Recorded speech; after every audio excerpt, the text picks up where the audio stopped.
Alright, I've been trying to like this weapon for a while. This is Wicked Implement, a Stasis rapid-fire scout rifle. Now like me, you may hear scout rifle and immediately dock a few points, but just this past week I was finally able to become a fan. Here's the deal. Wicked Implement was the very first weapon to apply subclass verbs to enemies just for shooting them. And while at first this was unique and interesting, the results were not so impressive from a scout rifle. Their damage tends to trend lower than other weapons after all. While it was useful at range, like all scouts, the opportunity of cost of running this exotic over, say, an exotic heavy was just too much, especially in group content where your fire team's not going to give you time for successive precision hits to inflict slow.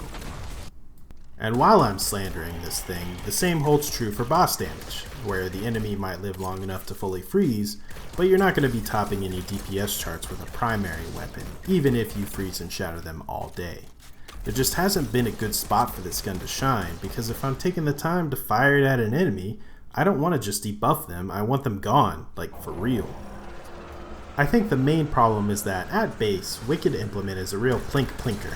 So much so that even just completing the catalyst to add headstone and a reload when you pick up stasis shards just wasn't worth it to me.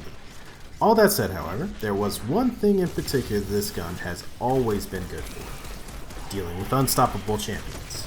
See, basically all variations of unstoppable champs have two very important factors in common: big crit spots and a weakness to being frozen and shattered. In the now lost age of rotating artifact mods, Wicked Implement was always that go-to whenever there wasn't a good unstoppable option. And on that note, Wicked Implement just got what was effectively a huge indirect buff in this arena with the final update, because as a rapid-fire scout, it now has intrinsic overload. With that change, Wicked Implement has maybe finally started to live up to its name a bit, because the only champion type that this gun by itself cannot lock down would be barrier champs. That means that even at higher difficulty level content, such as Grandmasters, the real ones, not the difficulty, Wicked Implement maybe gets to hang out with the big boys now that its niche has expanded twofold. But that's still a maybe. Some exotics are the kind you can just throw on and have them work, while others maybe need a little bit of an extra push to take them over the edge. And Wicked Implement definitely lands in the second batch.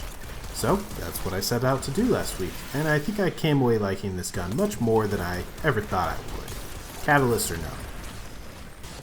Debuffing enemies in high level content is nice and all. However, I think the best hidden quality of this weapon is just how much stasis shard generation it gives you with its Tithing Harvest perk.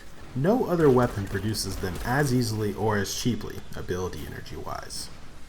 Every stasis subclass has a harvest aspect that can build into shard collection for frost armor, and shards at base already give melee energy upon pickup.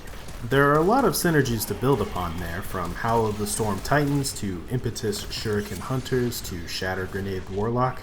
Similarly, multiple artifacts incentivize stasis precision final blows alongside freezing enemies in general.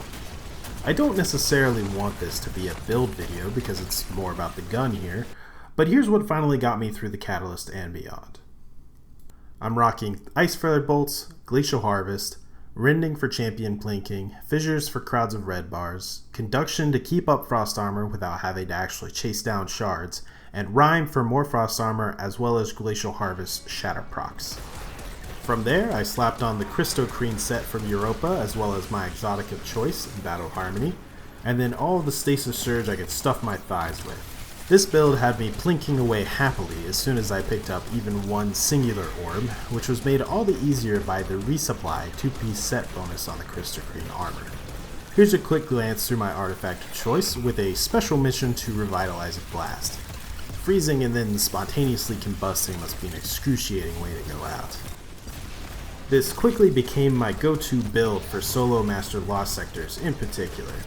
That's one of the best ways to obtain all the new armor after all, and Wicked Implement is ideally used in solo content containing champions where you just want to play comfortably and surgically extract champions from the field. I suppose that may be the best way to describe Wicked Implement in the end. Destiny 2 is a game where most of the time you want hammers, but this gun offers the player a scalpel instead. Maybe that's not ideal most of the time, but every once in a while that is just the implement you want. Stay safe out there, and I'll see you all next time.